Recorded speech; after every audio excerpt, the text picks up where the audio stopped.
Hello, my dear student. Welcome back to my channel, Eduleson. মৰমৰ ছাত্ৰ-ছাত্ৰীসকল, তোমালোকে যোনে আজি প্ৰথমবাৰৰ বাবে মোৰ Eduleson চেনেলটো চাই আছা, তেনেহলে সাবস্ক্ৰাইব কৰিবলৈ নাপাহৰিবা। সাবস্ক্ৰাইব কৰিলে তোমালোকে মোৰ ভিডিঅ'বোৰ পাই থাকিবা।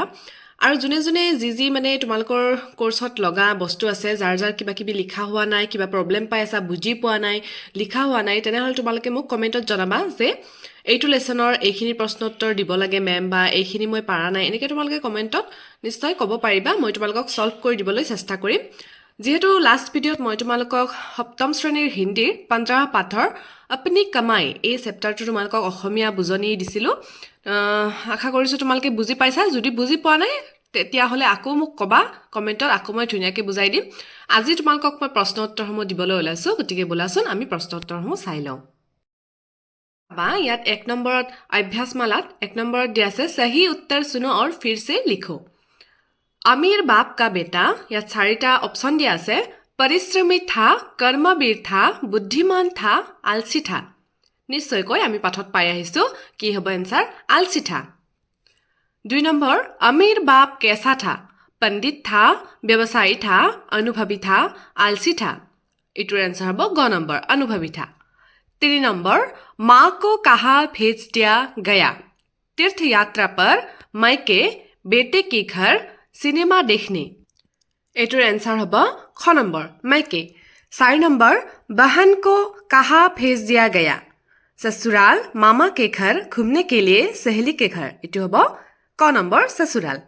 5 नंबर दिया से बेटे ने सेठ की संदूक उठाकर कितना कमाया? 2 अन्नी, 1 रुपया, अशरफी, 7 अन्नी। इटुर आंसर হ'ব 2 अन्नी। 2 नंबर दिया से किसने किससे कहा? कुने काक কৈছিল? जाकर कुछ कमाला, नहीं तो रात को भोजन नहीं मिलेगा। एक কথাখিনি कुने काक কৈছিল? उत्तर হ'ব अमीर बाप ने अपने बेटे से कहा कि जाकर कुछ कमाला, नहीं तो रात को भोजन नहीं मिलेगा। माने उत्तर হ'ব अमीर बाप ने अपने बेटे से कहा। इसे कुएं में फेंका, এইটো কোনে কৈছিল? बाप ने अपने बेटे से कहा। 3 नंबर मेरी संदूक उठाकर घर ले चले, এইখিনি কোনে কাক কৈছিল? सेठ ने लड़के से कहा। 4 नंबर मेरी गर्दन टूट गई है और आप कहते हैं इसे कुएं में फेंका, এইখিনি কোনে কাক কৈছিল? बेटे ने अपने बाप से कहा। 3 नंबरत আছে प्रश्न उत्तर। प्रथमটো চাবা अमीर बाप का बेटा कैसा था? उत्तर হ'ব अमीर बाप का बेटा आलसी और निकम्मा था। 2 नंबर पिताजी क्यों चिंतित थे? उत्तर होगा पिताजी इसलिए चिंतित है क्योंकि उसका बेटा आलसी और निकम्मा था। वह बाप की कमाई का पैसा यूं ही उड़ाता फिरता था।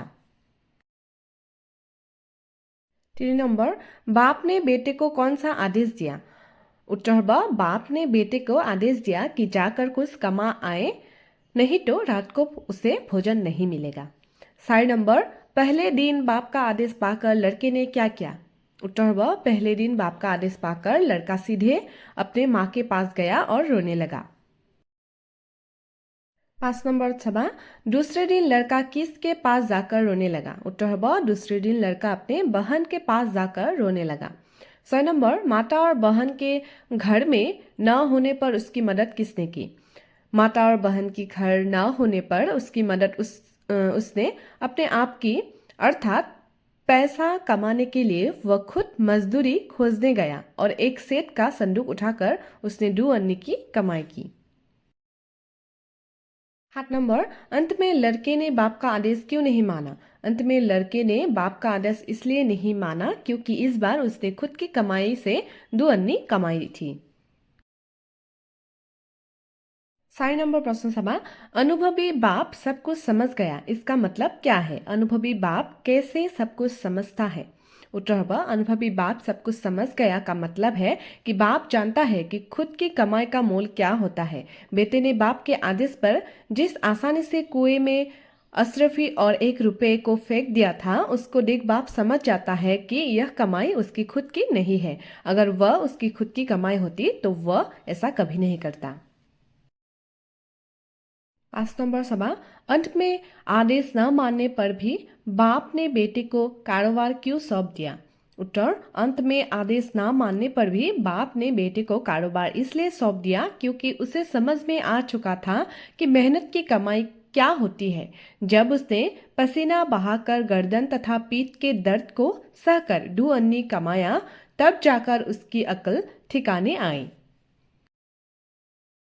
6 नंबर चाবা नीचे निर्देशित किस वाक्य से कहानी का आशय मिलता है उसी लिखो মানে তলত দিয়া কোনটো বাক্যৰ পৰা আমি কাহিনীটোৰ লগত জড়িত কৰিব পাৰো বাক্যটো হেতু ওলাব দিছে। প্ৰথমটো আছে अशरफी रुपया और दुअन्नी आदि कुएं में फेंकने नहीं चाहिए। परिश्रमी से प्राप्त धन के प्रति ही ममता होती है। ग नंबर हमें सिर्फ अपनी कमाई पर ही ध्यान देना चाहिए। याद হ'ব ख नंबरটো एन्सार परिश्रम से प्राप्त धन के प्रति ही ममता होती है। এইখিনি আমি কি কৰিছো পাঠটোৰ পৰা বুজি পাইছো। 9 নম্বৰত চাবা বাক্য बनाओ আছে बेपरवाह माने एको चिंता नकरा। शाम अपने बेटे को लेकर बेपरवाह है। अनुभवी जिन्हें सकलो बुझी पाए अनुभवी व्यक्ति आसानी से काम को कर सकता है। विवश माने एको उपायंतर हुआ एको भाभी नुपुआ। विवश होकर लड़का काम खोजने लगा। तत्परता माने हुनकाल उठी हुनकाल। शाम ने तत्परता के साथ पिता की आज्ञा का पालन किया। परिश्रम माने कष्ट करी खुआ। अपने मुकाम तक पहुंचने के लिए उसने काफी परिश्रम किया। तरह से बेचैन माने की करूँ की न करूँ बेचैन।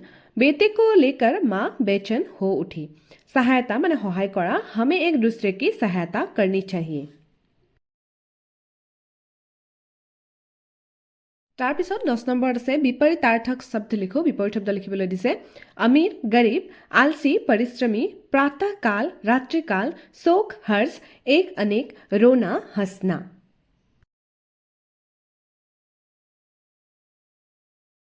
মৰমৰ ছাত্ৰ ছাত্ৰীসকল এইখিনি আছিল তোমালোকৰ সপ্তম শ্ৰেণীৰ হিন্দীৰ আপনি কামাই ইয়াৰে প্ৰশ্ন উত্তৰসমূহ আৰু বাকি ক্ৰিয়াকলাপখিনি।